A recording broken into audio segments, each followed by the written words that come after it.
Ao andar pela cidade, você já notou a existência de um prédio que contrasta com a arquitetura atual? Já perguntou o motivo dela ainda estar de pé?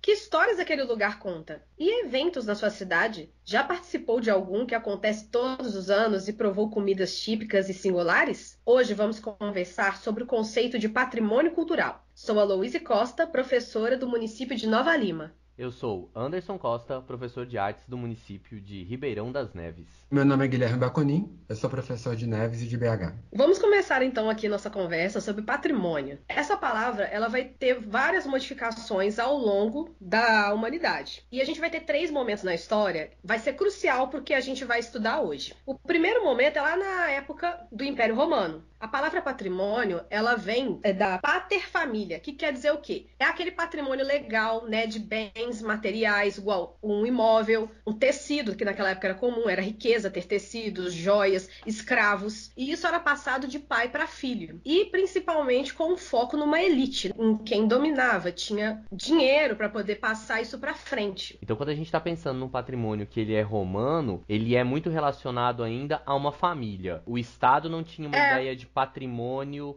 que não fosse um prédio público. Nessa época ainda era a questão dos bens legais que se passa de geração para geração. Então nós vamos ter mais um momento na história que isso vai alterar. Lá para o século XVIII, é o século da Revolução Francesa. Durante a Revolução Francesa, nós tivemos aí a queda da monarquia, muitas revoluções, muitos conflitos, e isso gerou um problema com a questão das estruturas. Castelos, prédios importantes da época, eles começaram a ser muito depredados. Então uma elite também do período de estudiosos, eles começaram a formular os primeiros documentos para poder trazer a ideia de patrimônio, nesse sentido legal da palavra, de preservar aquela estrutura. Essa mudança para aumentar o vocabulário do que é patrimônio vai acontecer no próximo momento histórico, que é o terceiro, que é o surgimento da ONU.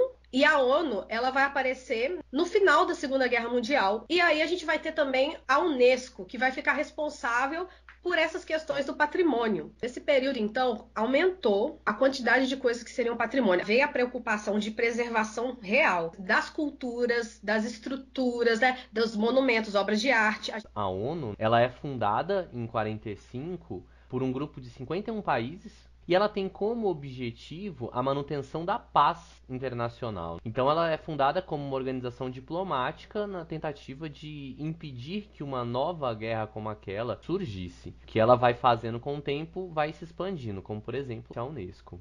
Então é lá na altura da Segunda Guerra Mundial que a ONU ela passa a existir, e a Holanda, lá em 1948, propõe à Unesco a criação de um novo texto internacional que vai visar a proteção de bens culturais em tempos de conflito armado. Por que isso é importante? É importante porque a partir daí começa a surgir uma coisa institucionalizada, um documento legal, né, tipo de lei mesmo, que vai dizer o seguinte, que um dano a um patrimônio cultural é um dano feito a toda a humanidade.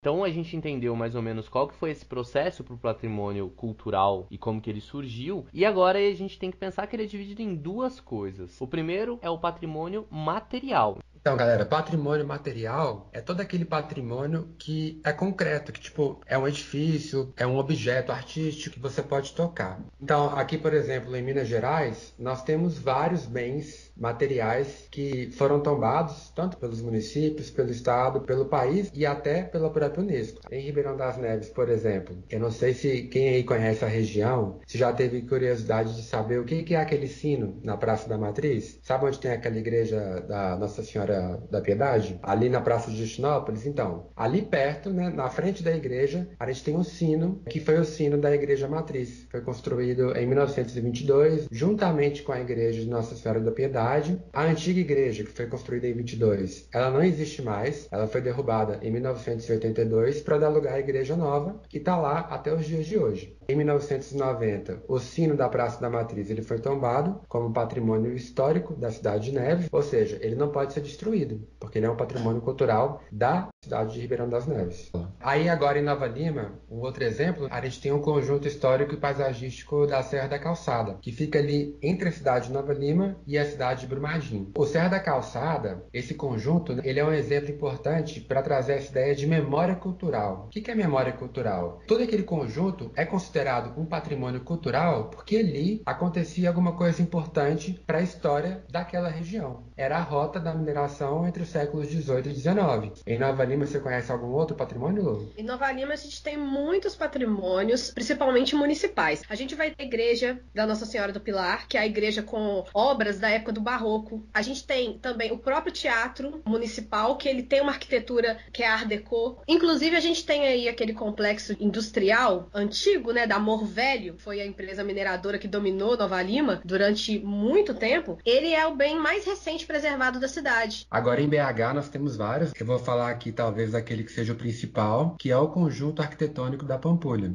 Ele foi construído no começo dos anos 40. O projeto é da autoria do arquiteto Oscar Niemeyer, muito famoso no Brasil e no mundo. A gente tem então a Igreja da Pampulha, a gente tem a Casa do Baile, a gente tem o Iate Tênis Clube e a gente tem o Cassino. O Cassino, ele virou o Museu de Arte da Pampulha, porque o então presidente do Brasil proibiu jogos de azar em território nacional. Em 2016, o conjunto da Pampulha se tornou patrimônio mundial da humanidade pela Unesco, né? No Brasil, além do conjunto da Pampulha, a gente tem apenas outros 14 patrimônios mundiais tombados pela Unesco. Só que não é apenas de bens materiais que se formam patrimônio. Nós temos patrimônios imateriais também. Patrimônio imaterial, ele é um conceito que vai ser abordado, regulamentado pela Unesco em 1994. E a ideia dele é uma forma de preservação daquilo que é o conhecimento das pessoas. Então a gente vai entender como patrimônio imaterial o que é tradição oral passada de um para o outro, de forma mais simples. Sentimental também, né? Que é uma coisa sentimental também. Então a gente vai ter uma relação com, por exemplo, uma festividade, bem como uma receita específica ou alguma data específica. Então se a gente for pegar, por exemplo, do Brasil, a gente vai ter uma lista bem vasta de patrimônios que são considerados imateriais no Brasil, e a gente tem 5 deles que vão estar ali, como o Bakunin estava levantando, tombados mundialmente. Mas em Minas Gerais a gente tem algum deles que a gente pode pegar como exemplo o modo artesanal de fazer o queijo de Minas. Esse é um patrimônio imaterial que foi tombado. Então o processo da produção de queijo de Minas, da região do Cerro e das Serras da Canastra, são um patrimônio imaterial tombado. Outro bem imaterial que a gente pode pegar é, por exemplo, o toque dos sinos e o ofício dos oficineiros, nas regiões de São João del Rei, Mariana, Ouro Preto, essas cidades todas que são cidades coloniais, que ainda mantêm a tradição do toque dos sinos nas igrejas. Esse toque dos sinos, esse ofício do sineiro, ele é tombado como um patrimônio imaterial e então ele é preservado pelos órgãos e pelas cidades. Outro exemplo que a gente pode pegar, e aí a gente pensa que é em Minas, mas é no país inteiro, é a roda de capoeira. Ela é tombada e aí ela vai ser tombada em todos os lugares. Se a gente for conversar um pouquinho sobre Neves, a gente tem um patrimônio imaterial tombado que é a festa de Nossa Senhora do Rosário, que ela é uma festa que já acontece em 1922,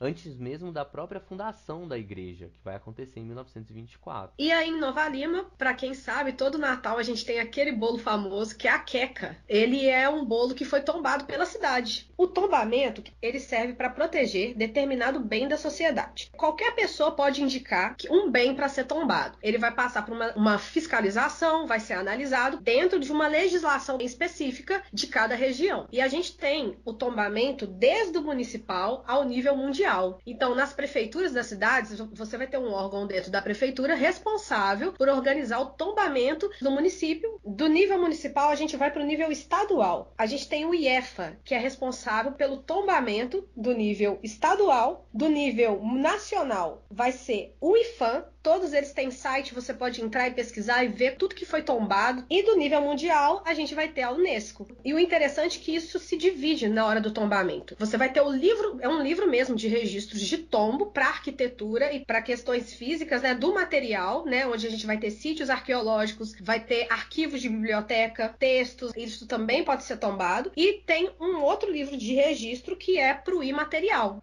E uma coisa interessante, gente, para a gente entender de tombamento, que existem várias regras regrinhas específicas, principalmente para arquitetura, que vai ser tombada. Vou pegar um exemplo de um espaço que eu trabalhei durante 3 anos, que é o Museu de Minas e Metal da Praça da Liberdade. A Praça da Liberdade, ela é um bem tombado por Minas Gerais. Aquele complexo cheio de prédios, principalmente com a arquitetura da década de 20 e 30. Ali na praça mesmo, aqueles outros prédios que já foram secretarias, eles todos são tombados e todos passaram por um processo de reforma e restauração. O que é uma reforma? Quando a gente vai reformar uma casa, a gente pode quebrar tudo e deixar ela do jeito que a gente quer. Só que com a restauração, quando é tombado, não é bem assim que funciona. Por exemplo, cada arquitetura que for levada para análise de tombamento, vai ter uma equipe que vai estudar o que dela pode ser tombado. Bom, pessoal, esse foi o nosso papo sobre patrimônio. Eu espero que tenha ajudado vocês a compreender um pouco mais desse conceito. É isso então, galera. Qualquer dúvida que vocês tiverem, só contactar cada um dos seus professores do privado, beleza? Nós vamos ficando por aqui, galera, e até o próximo podcast.